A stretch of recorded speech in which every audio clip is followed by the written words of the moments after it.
Vamos a empezar. Tengo el placer y el honor de presentar esta conferencia de la doctora doña Rocío Rodríguez Vázquez, a mi derecha, matrona, profesora del área de enfermería de la Universidad Rey Juan Carlos, titulada y que versa sobre el papel de la abuela sobre la vivencia de la madre lactante.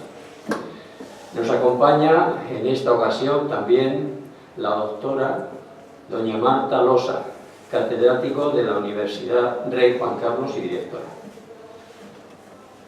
Bueno, pues yo directamente paso la palabra a ellas y hago mención al doctor don Antonio Sáez, presidente de la Asociación Española de Medicina y Salud Escolar.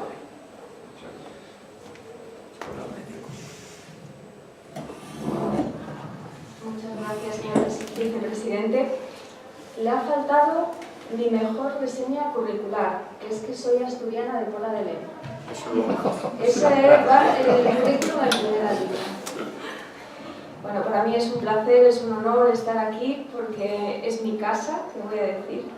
Vamos, me emociona cada vez que vengo al centro asturiano y sobre todo por la acogida.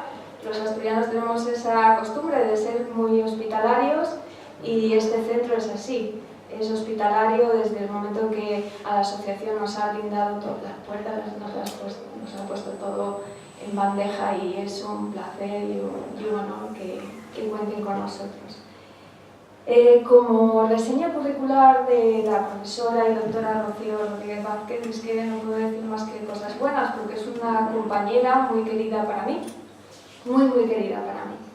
Ella es enfermera y además matrona y profesora de la Universidad de Juan Carlos, y ahí compartimos pues nuestras penas y nuestras alegrías, últimamente más penas que alegrías, pero bueno, las compartimos todas, que eso es lo importante. Imparte en el grado de enfermería y también imparte en los máster que también genera nuestra unidad de enfermería.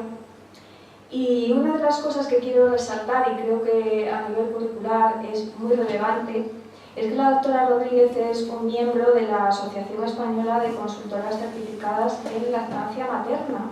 Y no mucha gente está certificada, sino que es una élite dentro de las matronas, porque esta asociación representa la International Board Certified Lactation Consultants, o sea que estamos hablando de que es una persona muy cualificada para hablar de lo que hoy nos viene a hablar. También esta profesora, dentro de su cualificación, está que publica las mejores revistas internacionales. De hecho, revistas internacionales rankeadas en los primeros puestos y además del ámbito de la lactancia materna, concretamente en el Human Lactation Journal. O sea que todo eso lo que nos está dando es información de la cualificación y lo bueno que va a ser lo que nos va a contar.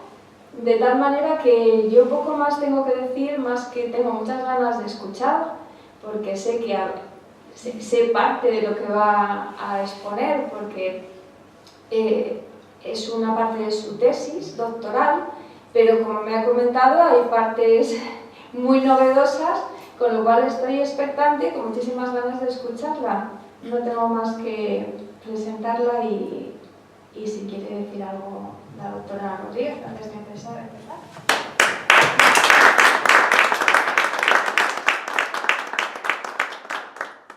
Bueno, muchísimas gracias por esta amabilísima presentación. Quiero agradecer antes de comenzar la conferencia al presidente y a la Junta Directiva de la Asociación Española de Medicina y Salud Escolar y Universitaria y al Centro Asturiano de Madrid por hacer posible que venga hoy a hablar de este tema que me encanta. Desde mi experiencia profesional, para comenzar, desde que hice mi tesis y aún siguiendo con ello a día de hoy. Pues voy a comenzar. Este es un tema que a veces cuando lo llevo a jornadas, a congresos, al principio llama la atención, es como extraño, es como raro, la gente no sabe si realmente merece la pena hablar tanto y tan profundo de este tema, que es el de las abuelas dentro del entorno de apoyo familiar de las madres lactantes.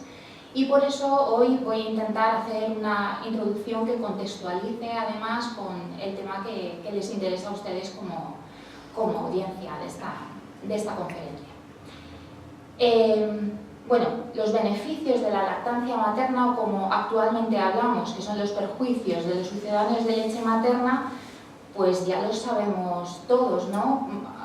A poco que hayamos tenido contacto con madres y con niños y con algo de evidencia científica, pues ya lo conocemos todos. Para los niños, pues según Previnfad en 2017, hay 14 enfermedades que ya se sabe que disminuiría mucho su incidencia si fuera posible, incluso con el 50%, alcanzar el 50% de niños amamantados de manera exclusiva a los 6 meses. Influye además en su salud mental, según los últimos estudios, así como en la salud mental y en la salud física de las madres. Sabemos que reduce la incidencia del cáncer de mama premenopáusico, sabemos que disminuye la incidencia del cáncer de ovario premenopáusico y además mejora el estado general de las puérperas, reduciendo la incidencia de anemia y de depresión puerperal. También hay un aspecto importante dentro de la lactancia, así como resumen inicial, que es el establecimiento del apego.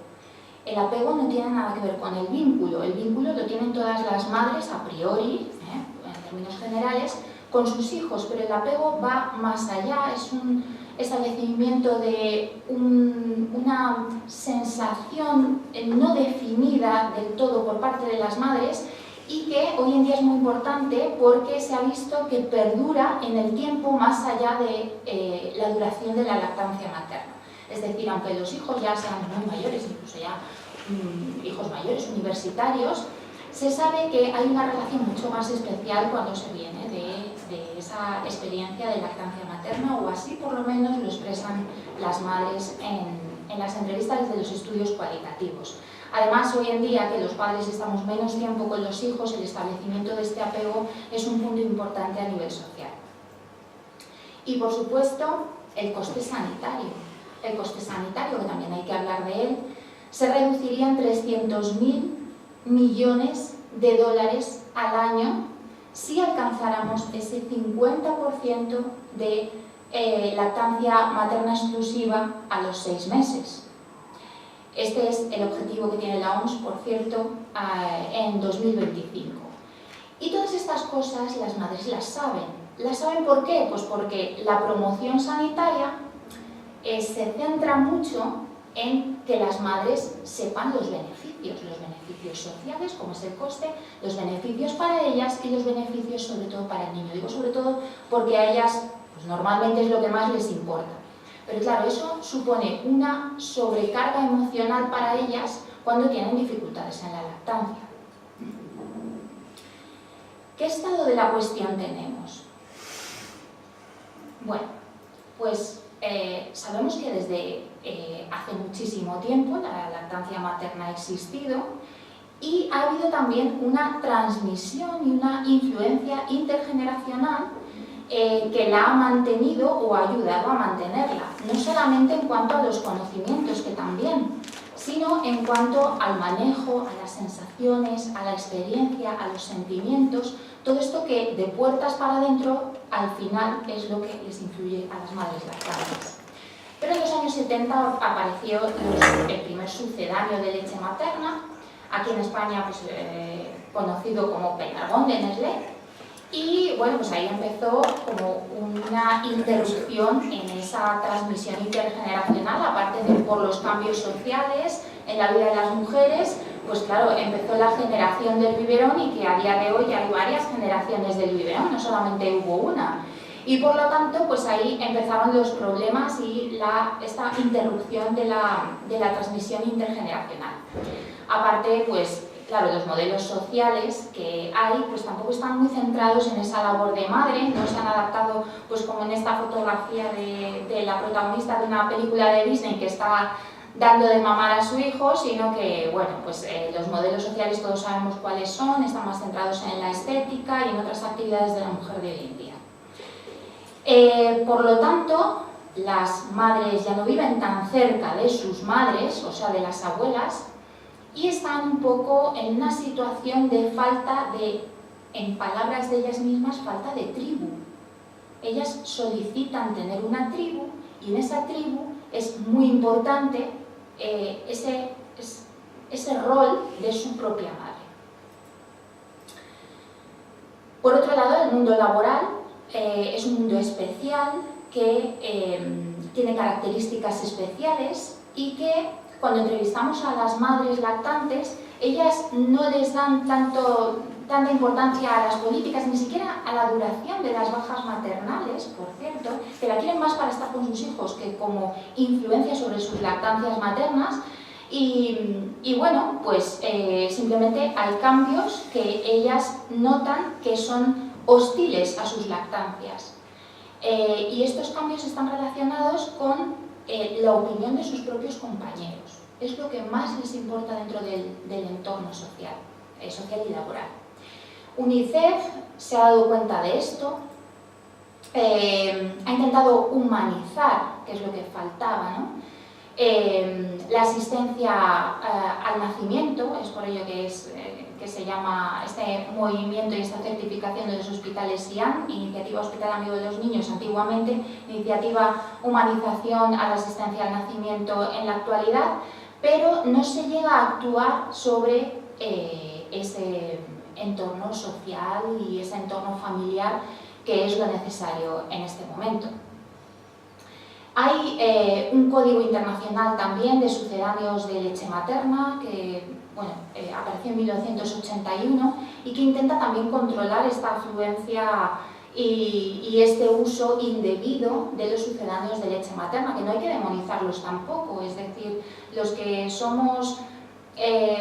trabajamos mucho en lactancia materna no somos ningunos talibanes de lactancia materna, ni siquiera las madres que hacen lactancia materna prolongada o lactancia en tándem son ningunas locas de la lactancia materna, precisamente son las personas más respetuosas con otras mujeres que no quieren llevarla a cabo.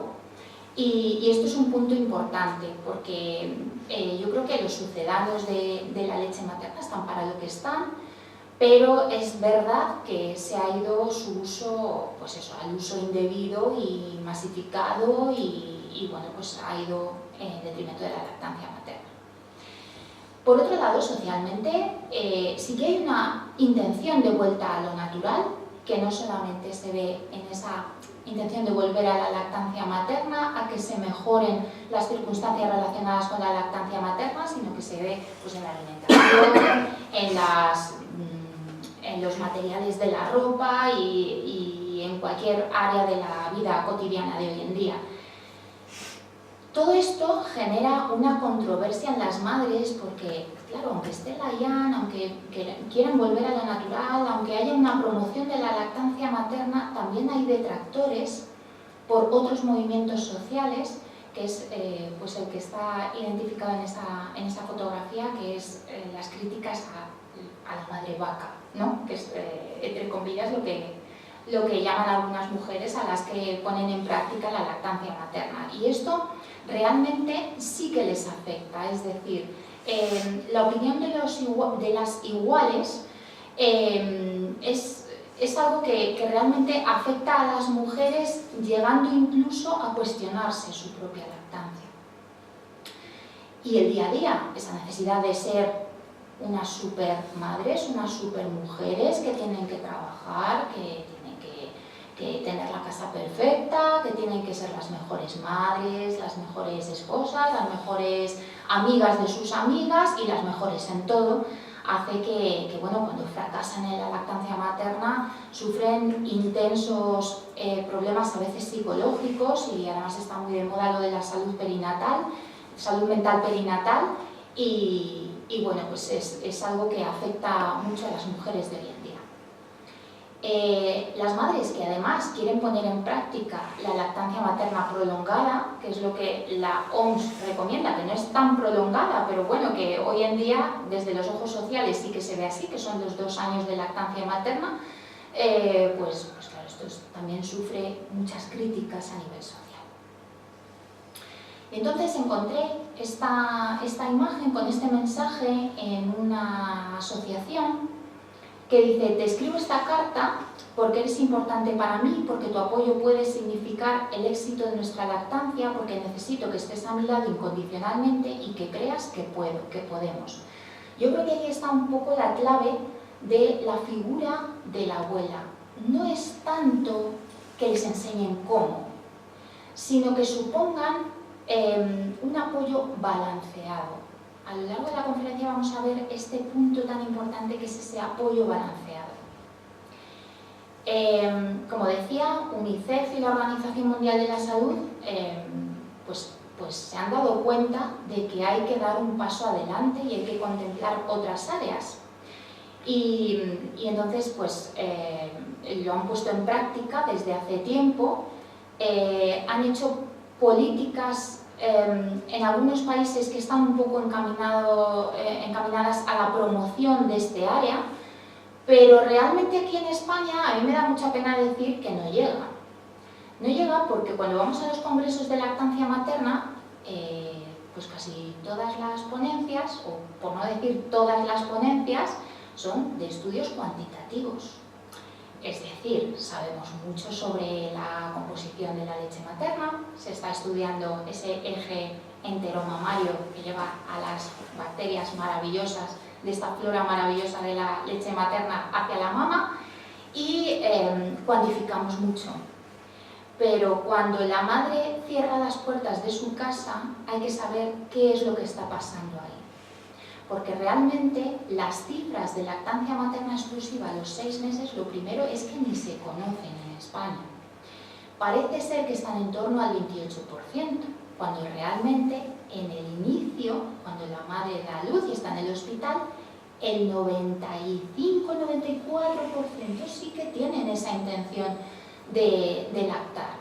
Entonces algo está pasando que no tiene nada que ver con esas cuantificaciones, que todos sabemos ya la calidad de la leche, que sí que es cierto que está muy bien investigarlo, no digo que no, pero hay que ver algo más allá. Hay que sentir realmente esos sentimientos de la madre para poderlas ayudar. Hay que dejar un poco la hegemonía del personal sanitario y tratarlas más dentro de iguales, de personas que están en un momento especial de su vida y que quieren tener una experiencia especial. Se encuentran en su casa, como decía, cierran las puertas y tienen una experiencia fisiológica, una experiencia que a veces es muy dura, que a veces es difícil, que a veces es complicada, que no se puede separar de aquello biológico y aquello social. A mí me gusta mucho hablar de la madre lactante desde el ser holístico, ¿no? Que es muy de enfermería. El ser holístico yo se lo explico a mis alumnos como si fuera un salmorejo. Yo les digo, bueno, son las 9 de la mañana, os voy a explicar la receta del salmorejo, y se ríen, ¿no? Les digo que hay unos ingredientes que siempre tiene que llevar la receta y que sería lo biológico, lo psicológico, lo social y lo espiritual, pero que cuando se bate todo tiene un sabor distinto, fruto de esos ingredientes, pero esos ingredientes ya no se pueden separar. Y entonces es lo que hay que estudiar de verdad en todos los asuntos en salud, diría yo, pero muy especialmente en aquellos que implican una vivencia y un significado de la vivencia. Las madres además están cansadas, están fisiológicamente cansadas porque vienen de una gestación y de un parto, están atravesando un puerperio, están sometidas a cambios hormonales, además tienen cansancio psicológico del inicio del rol, que no solamente se da en primíparas, que se da también en secundíparas, en tercíparas. ¿Por qué? Pues porque va cambiando esa situación familiar. Entonces están agotadas por el propio ritmo de los recién nacidos y de los lactantes y por todas esas circunstancias que acabo de nombrar. Necesitan un apoyo cercano, no necesitan a alguien de quita y pon, no necesitan a alguien en unos momentos solamente determinados, necesitan a alguien que además las comprenda y con las que tengan la capacidad de expresarse. Por lo tanto, la abuela, tanto tradicionalmente como a petición de las mujeres, suele ser esa persona. salvo que en su historia de vida haya alguna causa para que rechacen esa relación con sus madres, pero incluso en historias de problemas, en críticas que hacen las hijas a las propias madres, buscan la presencia de las madres, incluso buscan esos rasgos que a veces critican. Por ejemplo, yo tenía una participante en la tesis que decía: mi madre nunca ha sido, decía ella, preocupona, no se preocupaba, bueno, no es que fuera despreocupada, sino que no era de estas que les dan muchas vueltas, que están siempre pendientes.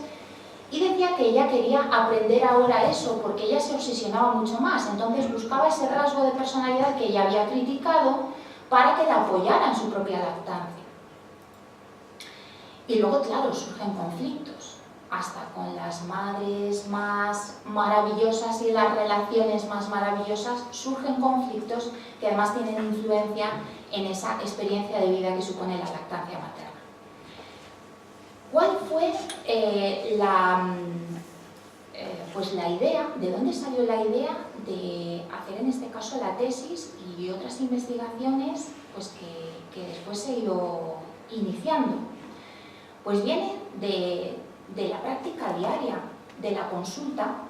Yo estaba trabajando en atención primaria y venían las mujeres con sus madres o decían: no, esto un día que no venga mi madre.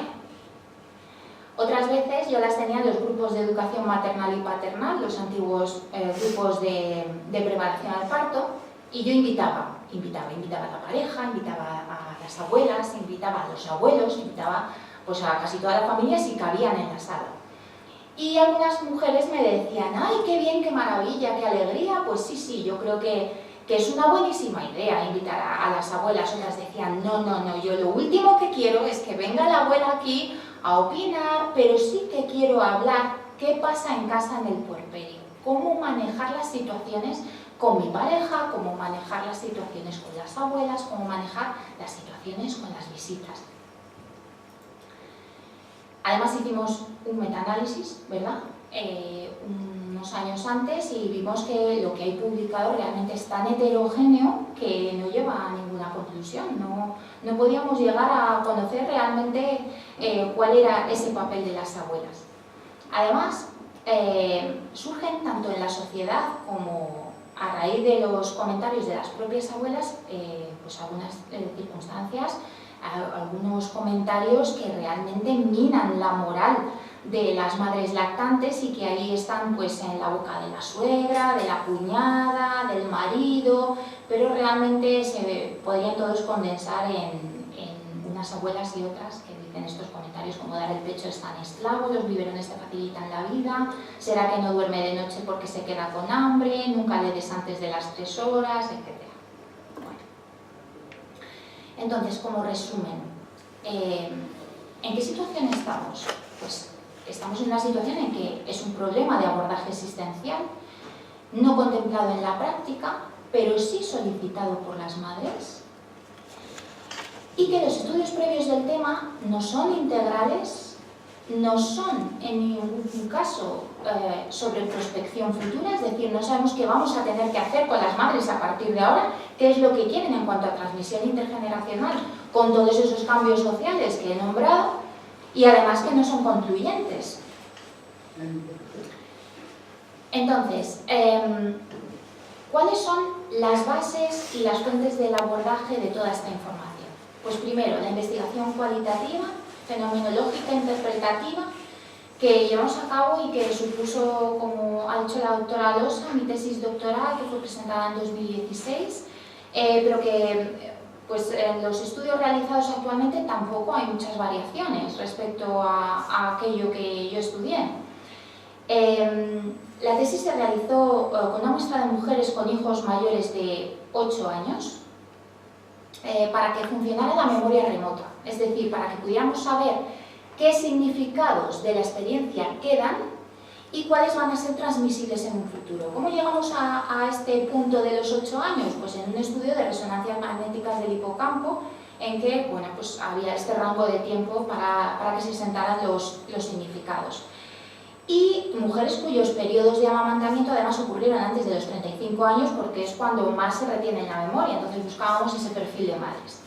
Y además, por supuesto, con contacto con abuelas y duración de lactancia materna variada. ¿Por qué variada? ¿Por qué no queríamos una experiencia amplia? Porque las experiencias cortas suponían problemas que nosotros también queríamos investigar. ¿Qué pasaba con esas madres cuyas lactancias duraron 15 días? Luego, también, este contenido está basado en la consultoría y formación IBCLC, que realmente es una formación que se conoce poco en España, pero que bueno, considero que es importante, que en otros países se conoce mucho más, que hay figuras de consultores certificados y consultoras certificadas de lactancia en todos los centros sanitarios y en todos los hospitales, y aquí en España eso no existe de momento, unos poquitos hospitales solamente han considerado esta posibilidad, y que bueno, pues supone una formación interesante porque se nos piden muchos y complicados méritos de 5 años atrás, tanto académicos como de la propia práctica, y un examen larguísimo de 4 horas. Y luego investigaciones recientes que también he querido incluir. Entonces, la necesidad de apoyo familiar, por supuesto, está más que definida, y hay unas bases del abordaje asistencial. Estas bases del abordaje asistencial, en base a todas esas fuentes que he nombrado, es, por un lado, el estar de las abuelas. ¿Las madres quieren que las abuelas estén? Bueno, pues ellas consideran, en conclusión, que son una persona de referencia. Es decir, no se ha perdido del todo la tradición, porque no hay tanta tradición de lactancia materna, pero sí la hay familiar. Con lo cual las madres siguen necesitando que estén, de una manera o de otra. Es una figura, por lo tanto, presente por tradición y, sin embargo, dependiente de la historia de vida.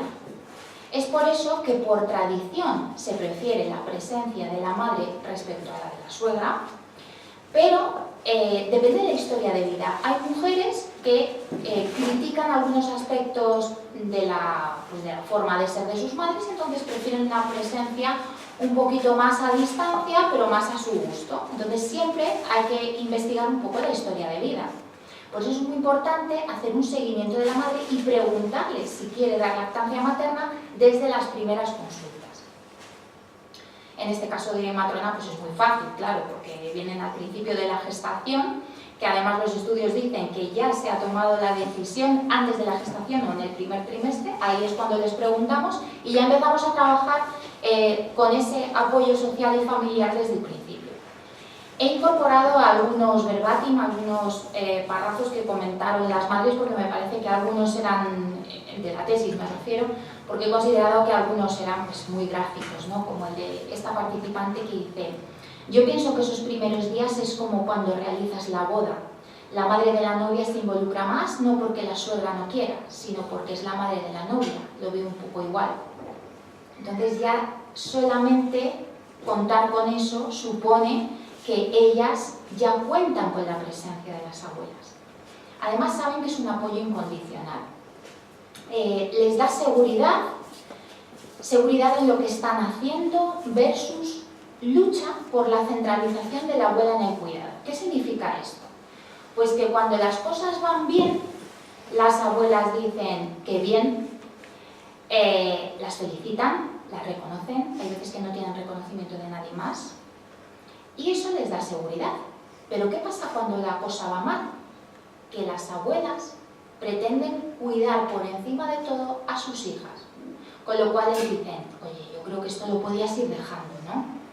Y entonces suponen una lucha para la madre lactante que quiere mantener la lactancia y que por ese cuidado muy centralizado en ellas, las madres les están quitando, las abuelas quiero decir, les están quitando de la cabeza. Como decía la participante 5, que dice: sabes que te quieren y que están ahí para lo que quieras, pero bueno, luego estaba ahí esa dicotomía.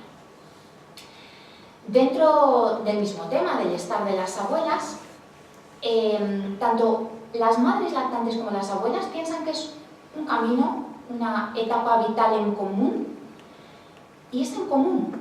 Es decir, no piensan que haya un protagonismo, sino que cada una tiene su papel en ese camino común. Es decir, puede haber daño emocional si una quiere desplazar a la otra. Además hay libertad y desahogo. ¿Qué quiere decir esto? Pues que las madres muchas veces no se atreven a decir en qué mala hora decidí quedarme embarazada. El niño es muy mono, era lo que yo quería, en cuanto lo quiero, pero yo si llego a saber esto, socialmente está mal visto que las madres digan esto. Y hay veces, como decía una de mis participantes, que tiraban cosas contra la pared, se quitaban un zapato y lo tiraban contra la pared porque estaban frustradas y estaban cansadas y solamente lo hacían delante de sus madres, delante de las abuelas. Entonces, en este sentido, las liberaba. Y luego hay una mimetización que puede ser positiva o negativa. Es decir, si la madre dice todo va bien, la abuela dice todo va bien. Si la madre dice todo va mal, la abuela dice todo va mal. El problema es que se hace luego un balance después del tiempo. Y si se arrepienten de haber dejado la lactancia materna, esa mimetización supone un problema, porque lo interpretan como una falta de apoyo. Decía una de las participantes, pues yo francamente pienso que si yo opinase que lo mejor es biberón, mi madre diría, pues adelante, dale biberón. Esto es un poco imagen de esa mimetización. Y aquí hay que tener cuidado, el personal sanitario tenemos que tener cuidado, porque esa mimetización puede llevar a las pérdidas de las lactancias. Esa mimetización se produce porque se perdieron los conocimientos. Además hay un foco de lucha por un mayor cuidado de la madre, al igual que en otros estudios, pero ayuda a paliar el sufrimiento en el destete. Es decir, ese apoyo y ese empoderamiento en el rol que le inculca la abuela a la madre lactante reducía el estrés y a veces hasta la depresión por el destete. Además, no hay una lucha por una transmisión cultural de obligatoriedad. Es decir, ni las abuelas quieren contar lo que tienen que hacer, ni las madres se van a fiar. Lo vamos a ver después. La mimetización es importante, porque, como decía antes, tiene una parte positiva por la liberación de lo políticamente correcto y por la reconducción de la ayuda, y negativa por la protección de lo emocional. Hija, no sufras, déjalo ya. La presencia de las abuelas además tiene una vertiente importantísima, un poquito menos importante en España que en otros países, que es la ayuda logística. Y esto yo creo que sí que hay que enseñarlo a las abuelas. Las madres, para ejercer su rol, para comenzar su rol maternal en el caso de las primíparas y para ejercer su rol de madres lactantes, necesitan ayuda logística. Logística en casa. Logística con las comidas, con los otros hermanos. Eso tan sencillo también se está perdiendo. Hay países, como decía antes, que no lo pierden tanto. En Brasil, la ayuda logística es la estrella de las ayudas por parte de la abuela. Aquí no tanto, y al estarse perdiendo, supone una sobrecarga para la madre lactante respecto a generaciones anteriores. Sí que es verdad que ahora estamos hablando de los galactogogos, que de ahí la imagen de esos medicamentos. Los galactogogos, pues como saben, la domperidona, la metoclopramida y la sulpirida, están muy presentes hoy en los hospitales, sobre todo en esos casos difíciles, pero hay que decirles a las madres que aunque ellas ya lo han oído, lo de los medicamentos, el primperán que se lo toman y les pueden hacer un poquito más de leche, si no hay una ayuda logística y una ayuda, un apoyo desde el punto de vista social, la oxitocina es muy sensible y la oxitocina deja de producirse por el estrés de la madre.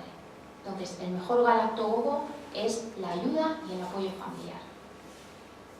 Y el no estar, porque a veces quieren las madres que las abuelas no estén. Se genera un nuevo espacio de ajuste personal y familiar, que es el inicio del rol, pero las madres necesitan controlar el flujo. ¿Qué hay que enseñar entonces a las abuelas? Que no se ofendan por esa necesidad de las madres de controlar el flujo de asistencia y de presencia de las abuelas en casa.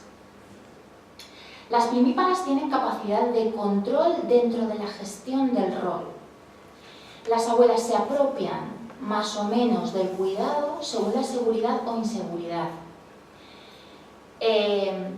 Con madres inseguras, las abuelas tienen la voz cantante.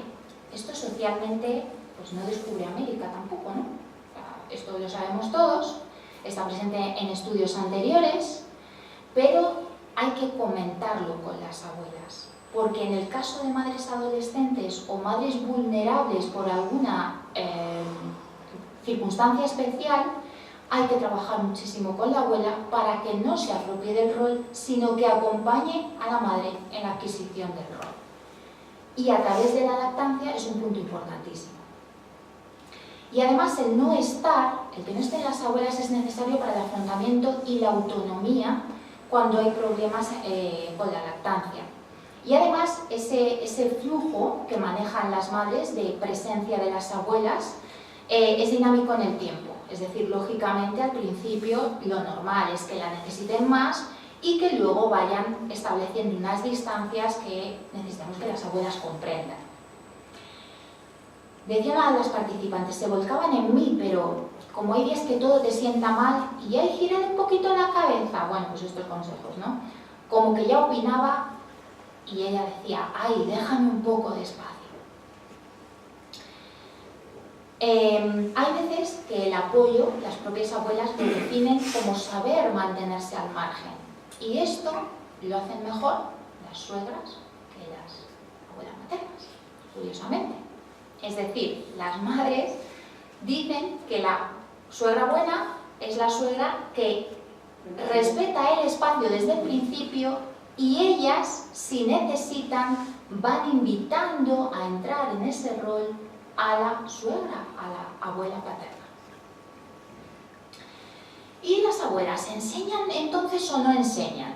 Porque hasta ahora he dicho que realmente tampoco es que quieran enseñar mucho, en términos generales. Bueno, alguna habrá que sí, que quiera que su hija haga las cosas como ella, pero normalmente en lactancia no se meten porque no vienen de una generación experta en lactancia. Entonces las madres lo que experimentan es un distanciamiento y una relativización de la transmisión intergeneracional a favor de las redes sociales. ¿Por qué? Porque en las redes sociales encuentran a la tribu que echan de menos. Además, ellas lo nombran así, como tribu. Y también hay un término ahora muy moderno, que ya alguna incluso lo expresa, que es el término sororidad. Ellas hablan de sororidad como esa compañía dentro del ámbito de género, en el cual hay un intento de que no haya hegemonía, no en este caso masculina, sino hegemonía del personal sanitario. Entonces esto nos tiene que alertar, porque claro, las mujeres no quieren que les manejen sus lactancias, no quieren tanta insistencia, no quieren tanta promoción, sino quieren que las comprendan y que les pregunten qué quieren, qué desean, qué sienten, sin culpabilizarlas.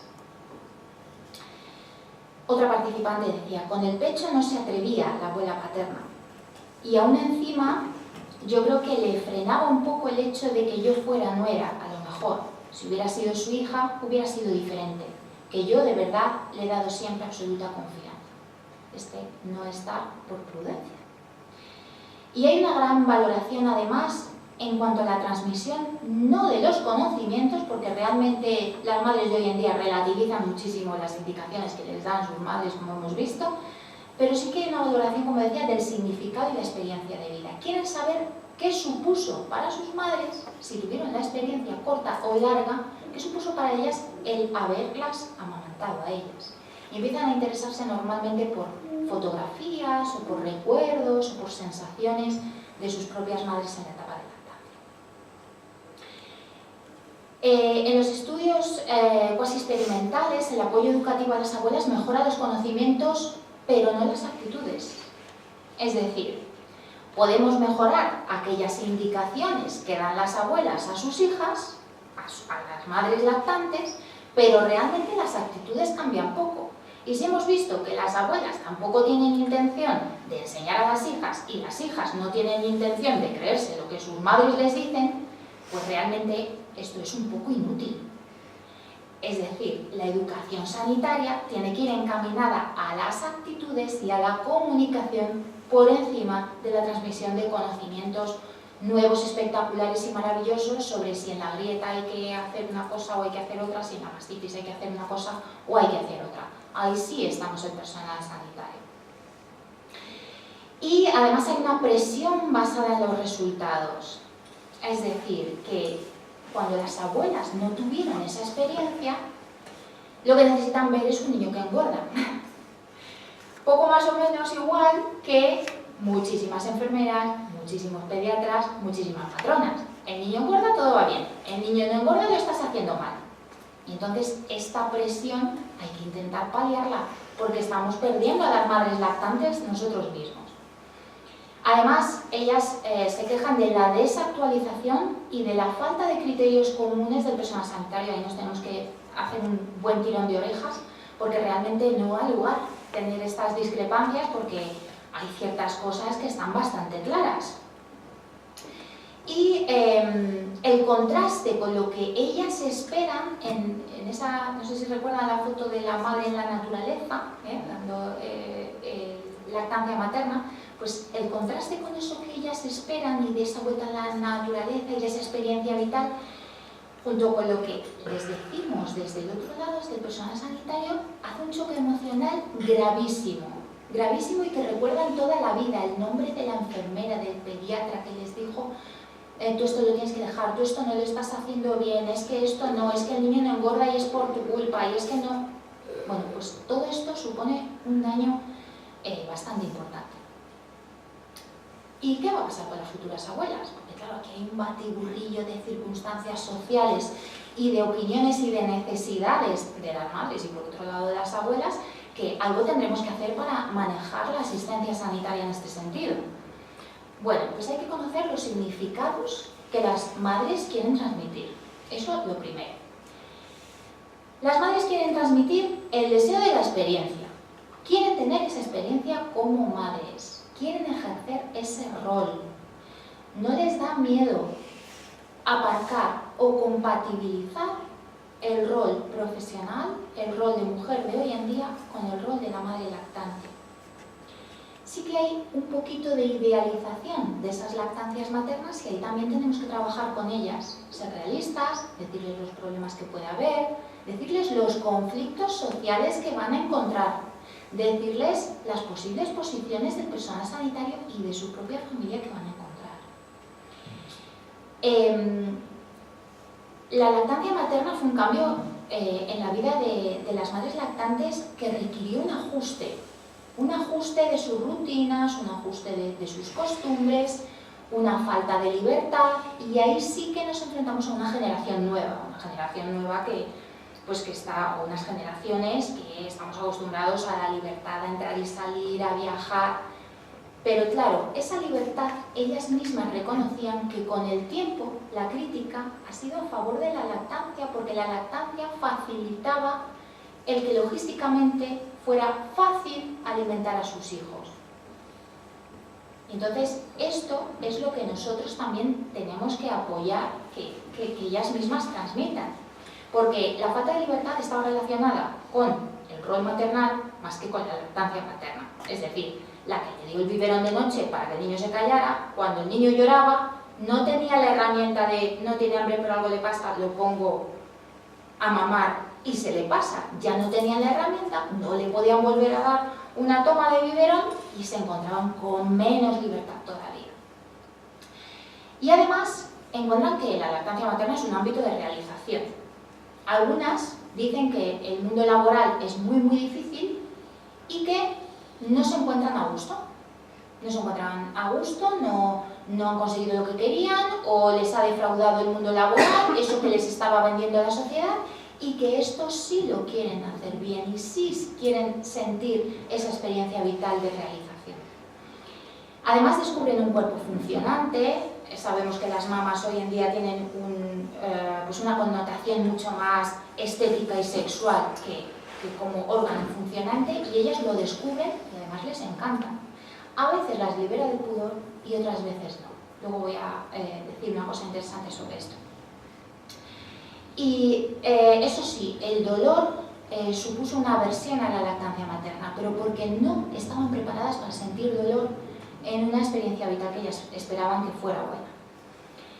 Además, el bienestar es una condición de apego, es decir, si no tienen bienestar con la lactancia, no será el apego por mucho que le estén llevando a cabo. Es decir, la experiencia vital no es suficiente para ese sentimiento de apego, sino que necesitan acompañamiento cuando hay dificultades. Sienten a veces un poquito de incongruencia de los roles como mujer, pero si asocian esa falta de libertad solamente a la lactancia materna. Luego, en realidad, con el tiempo, como he dicho antes, pues se dan cuenta de que no. No quieren sentir obligatoriedad, no quieren esa promoción de la lactancia materna feroz de la tienes que dar porque si no eres una mala madre, porque si no todo va mal, porque tu niño se va a poner enfermo. Todas estas cosas no las quieren acompañamiento. Además ven que hay un poco de consumismo de la perfección, en palabras de una participante, por eso lo he puesto entre comillas. El consumismo de la perfección es: cómprate este biberón porque tiene la tetina ideal para que el niño luego te vuelva a coger bien la mama en la siguiente mama, porque si no te compras este, que es el bueno y carísimo, pues no vas a poder hacer nada, y este tipo de cosas, ¿no? El personal sanitario no les resulta útil porque no buscan lo que les damos. Son muy críticas con todas las figuras del personal sanitario, enfermeras, pediatras, médicos de familia, matronas, les da igual, son críticas con todos. Y dicen que siempre evaluamos los resultados, y es verdad, hay veces que pesamos al niño a los 10 días o a los 7 días, ha perdido el 8% y ya estamos nerviosos, y entonces ya estamos pensando más en la fórmula que en investigar qué es lo que está pasando, si está haciendo tomas, si es un niño que duerme mucho porque es muy pequeñito, porque ha nacido con poca edad gestacional. No sabemos qué es lo que ha pasado. Y la peor de las vertientes es introducir fórmula antes que investigar, educar y hacer un seguimiento cada 24 horas si hace falta. El destete se equiparó con libertad solamente a corto plazo, no a largo plazo. Y si se dejó la lactancia por problemas de la propia madre, supuso un dolor emocional con el tiempo. Y luego, respecto al pudor, hemos visto que sí que en el descubrimiento del propio cuerpo, del funcionamiento del propio cuerpo, se liberan un poco del pudor, les da igual que las miren o no las miren, están alimentando a su hijo, pero también quieren seguir sintiéndose mujeres, es decir, si yo antes no lo enseñaba, si no enseñaba a las mamás, ¿por qué las voy a enseñar ahora? Yo sigo siendo una mujer y sigue teniendo esta connotación. Por lo tanto, el personal sanitario no debe presionar a la mujer. Antes era a que no diera en público, ahora es a que sí, tú libérate, tú no pasa nada, lo primero es tu hijo, y a lo mejor ellas no quieren. Entonces ahí hay que ser muy, muy, muy respetuoso.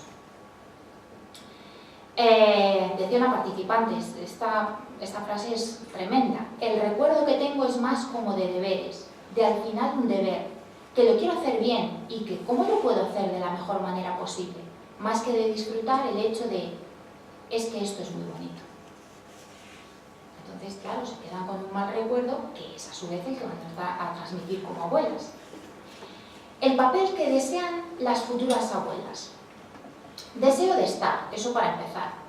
Relativizar las indicaciones sanitarias y políticas, precisamente por esa promoción feroz que hay y que las presiona.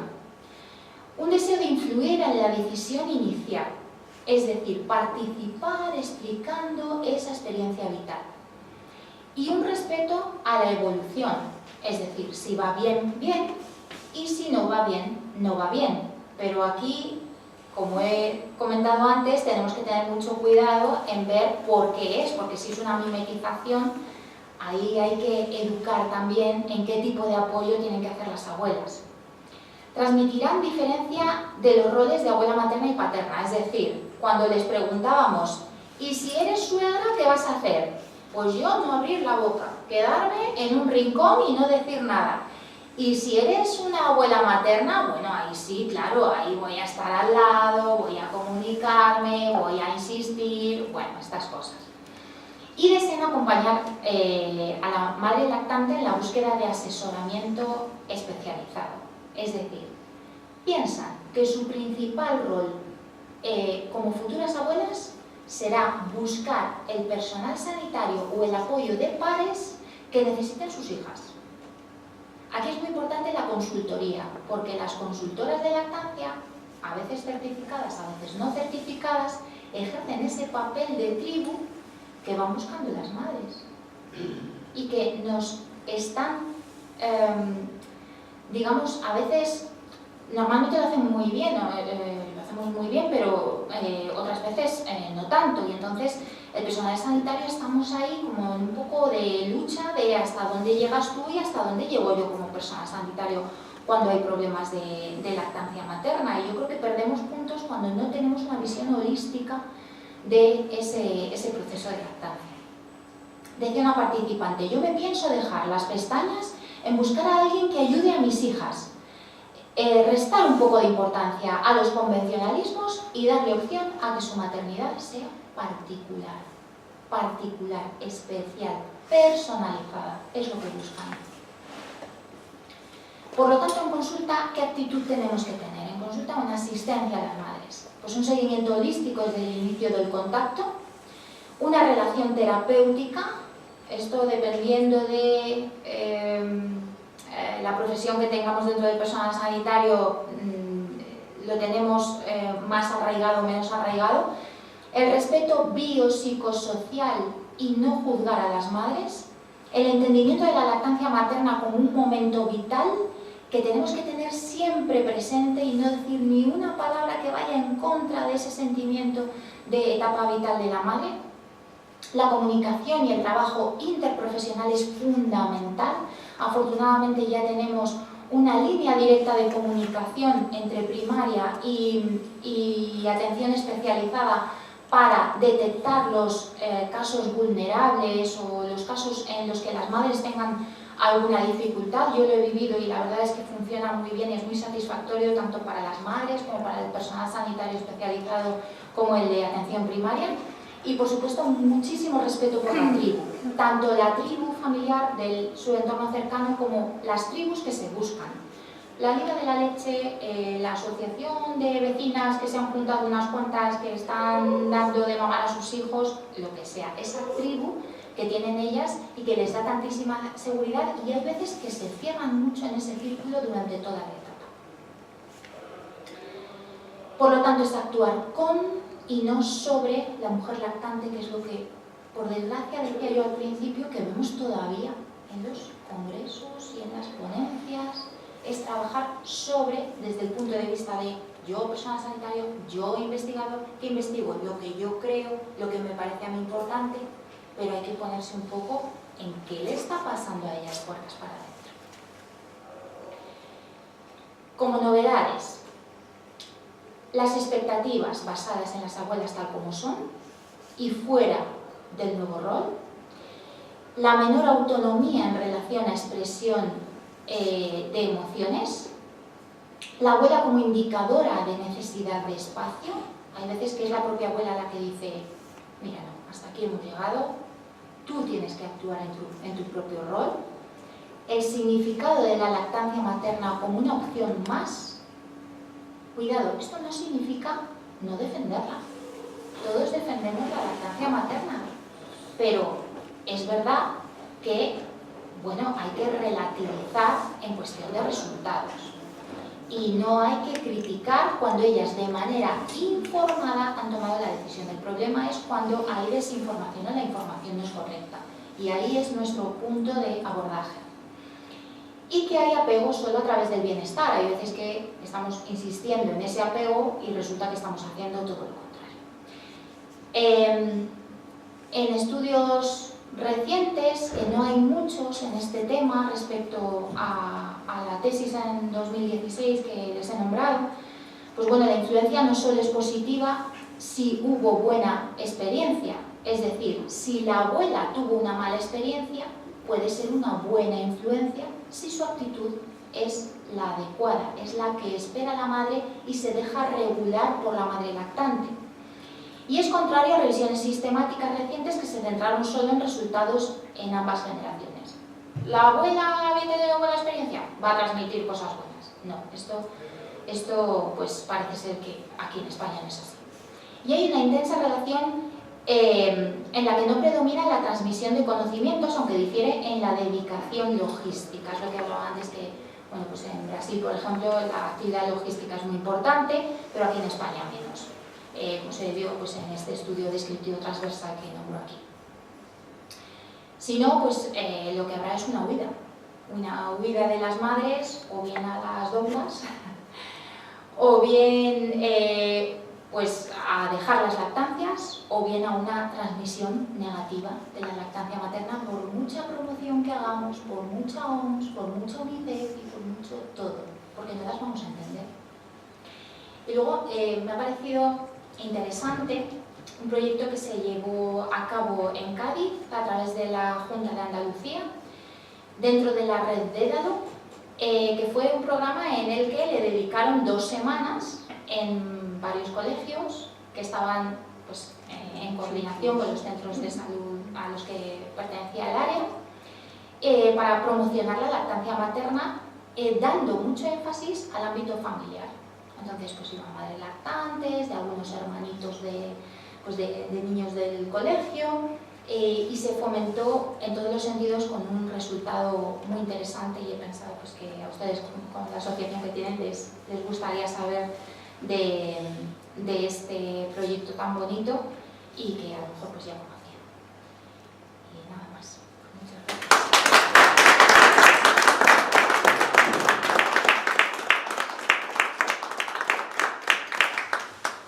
Si hay alguna pregunta a la ponente, por parte de algún asistente. Felicitarte sin duda alguna. Está bien dicho, bien estructurado, y las flechas para que los interpretadores externos están bien dirigidas también. Desde el punto de vista psicológico, psiquiátrico, en este mundo hay 2 menciones. Una que está medio sacadas ya, el sentimiento de culpa, por una parte, y otro, lo que algunos hemos venido en llamar el complejo navicular. Es el arrepentimiento, por una parte, y la resurrección, por otra, olvidando el arrepentimiento y las fórmulas que he puesto en marcha para no culpabilizarme siempre de eso. No todas las madres lo consiguen, como bien sabes, efectivamente, y bueno, yo creo que es un trabajo que también os corresponde a vosotras, ¿sí? El odio a la suegra y el amor a la madre, o el odio a la nuera y el amor a mi hijo, porque si no fuera por esto mi hijo no hubiera caído contigo, en fin, estas cosas tienen mucho interés. Vuelvo a felicitarte y gracias por tu presencia, por tu presentación, querido. Muchísimas gracias. Yo solamente te haría una pregunta. ¿Hay cosa más bonita que ayudar a traer una criatura al mundo? No la hay. Yo soy matrona de corazón, de alma y de todo, y la verdad es que es un trabajo maravilloso, pero no solamente el parto, que también, sino todo el acompañamiento, que es lo que yo más he trabajado, el acompañamiento durante la gestación y el puerperio, que es de una implicación tan holística, esto que a mí me gusta tanto, pues es maravilloso, y además se crea una vinculación con las pacientes y sus familias, maravilloso completamente. No creo que haya en el mundo ninguna actividad más gratificante. Yo no he tenido hijos, pero hemos sido 2 hermanos.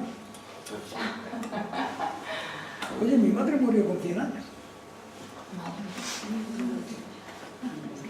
Estábamos ahí en una araña. Sí. Y entonces no había pecho y más pecho. Alguna vez las vacas también, claro.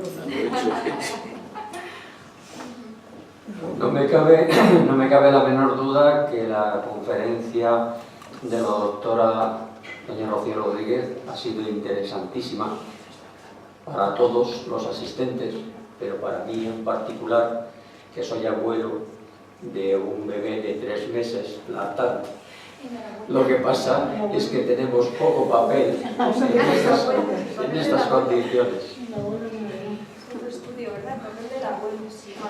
Yo quería unirme a todas las felicitaciones porque nos hemos quedado verdaderamente sorprendidos, favorablemente sensibilizados y encantados, primero de conocerte, de conocer la investigación que estáis llevando, que es maravillosa, de trabajar en la línea tan moderna que llevan muchos países, ¿verdad?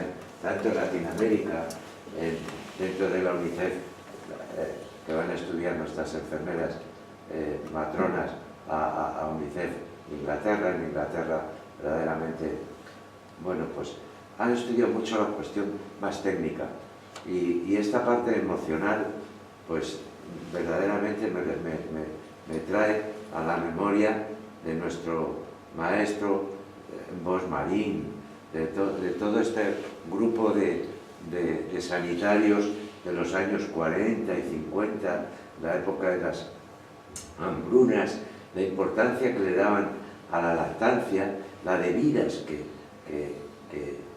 y que hoy existe un comité técnico y cómo estáis investigando la importancia que tiene el apoyo familiar. Yo verdaderamente que se ha pasado de la poesía al teatro, es decir, a cómo habéis podido investigar esto que nos decían, que era como un sueño, ¿verdad? Que ellos lo intuían, pues que hayáis podido. Yo creo que si estuvieran aquí con nosotros estarían emocionados, se les saltarían las lágrimas, porque es lo que ellos nos comentaban y vosotros lo habéis podido demostrar científicamente, con metodología, y verdaderamente estamos como sociedad y como profesionales emocionados. No te puedo decir más nada más que sentimos una emoción grandísima de escucharte y bueno, que te queremos mucho. Muchas gracias. Sí. No, yo me uno a las felicitaciones porque ha sido una conferencia extraordinaria y además la transmites de maravilla. Tienes además una voz muy cálida y francamente me ha gustado muchísimo. Te quería preguntar, porque has dado un dato, pero que un 20 y tantos % de porcentaje de madres que dan la lactancia y digo, pues es realmente bajo. No sé, me gustaría un poco... Sí, además esto es muy interesante porque, bueno, muchas gracias por el comentario. Es muy interesante porque las estadísticas a nivel nacional que hay son de lactancia materna exclusiva y lactancia mixta. Con lo cual, cuando aparecen porcentajes más altos, en torno al 68-71%, no son de lactancia materna exclusiva. Y esto pues es un poco una adaptación de estudios más locales en distintos puntos de España y entonces bueno, pues se llega a la conclusión de que más o menos es el 28%.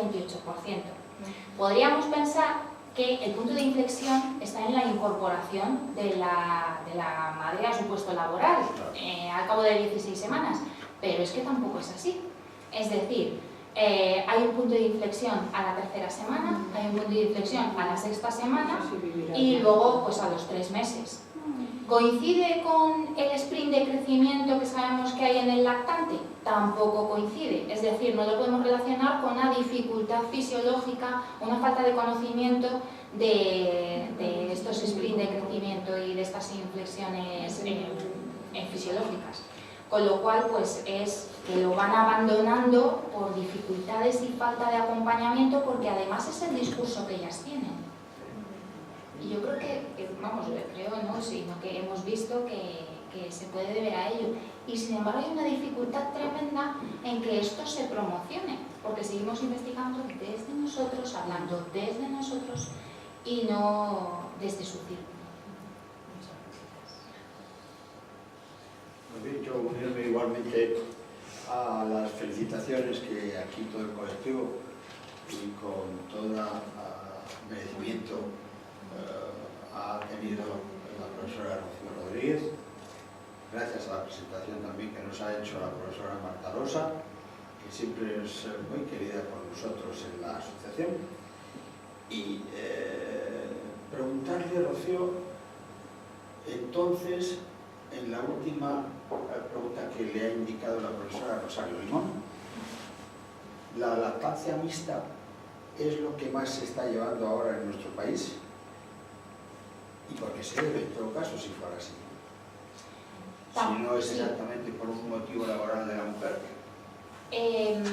Tampoco hay datos sobre el porcentaje exacto, si no lo hay de lactancia materna exclusiva, tampoco lo hay de lactancia mixta, sino que aparece como mezclado en las estadísticas nacionales y por lo tanto no se sabe, no aparece en ningún sitio salvo en estudios muy locales. ¿Por qué se llega a la lactancia mixta? Por un lado, por la falta de actualización del personal sanitario, que cuando hay una dificultad no sabemos abordarlo y entonces introducimos fórmula para que la salud o el engorde a veces de los niños no se resienta, y para dar seguridad a las madres y a las familias, porque se basan en los resultados. La madre ve también una manera de liberarse cuando cree que se puede liberar a costa de dejar la lactancia materna, que luego al cabo del tiempo ven que no, porque su falta de libertad, insisto, viene asociada a la crianza y al rol. Y bueno, pues en esas circunstancias anda la respuesta. Claro, entonces están obligadas a seguir investigando. Pues sí, hay mucho campo, ¿eh? Estamos ahora con la lactancia en tándem, es la nueva que estamos llevando a cabo. Y bueno, pues también quería agradecer a Marta, que me llevó la tesis y tuvo toda la paciencia del mundo, y yo tuve todo el asesoramiento y todas las facilidades, y ahora pues nos acompaña también en otros campos. Muchas gracias.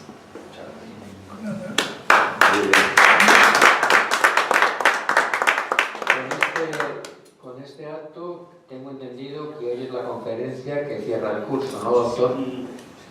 Así es. ¿Quiere añadir alguna cosa más? Pues nada más, dar las gracias no solamente a nuestro compañero, el presidente, el doctor don Valentín Martínez Otero, que nos ofreció su casa, sino también a toda la Junta Directiva. A toda la Junta Directiva que apoyó desde ya son 5 años esta iniciativa de ofrecernos su casa para venir aquí a compartir, a dialogar, a contrastar trabajos científicos y también, como no solamente a la familia de la Junta Directiva, sino a lo que cuando llamamos familia, a todo el personal administrativo, que con tanto cariño, tanta dedicación, tanta paciencia y sin a veces conocernos, porque nos vemos una vez al mes, pues nos dispensan atención, afecto, cariño, confraternidad, y son unos miembros activos más de esta gran familia que es la promoción de la salud, el trabajar por el bienestar de los niños, de los maestros, de la educación y del futuro, que ese es el futuro. Y agradecer también a usted como vicepresidente y representante oficial de la Casa de Asturias en Madrid, pues su apoyo y nuestra gratitud de parte de todos los miembros. Muchas gracias. En nombre del Centro Asturiano de Madrid, del mío propio y del presidente don Valentín Martínez Otero, y a las doctoras agradecerles su aportación inestimable, y nada más, que tienen ustedes aquí su casa. Muchas gracias.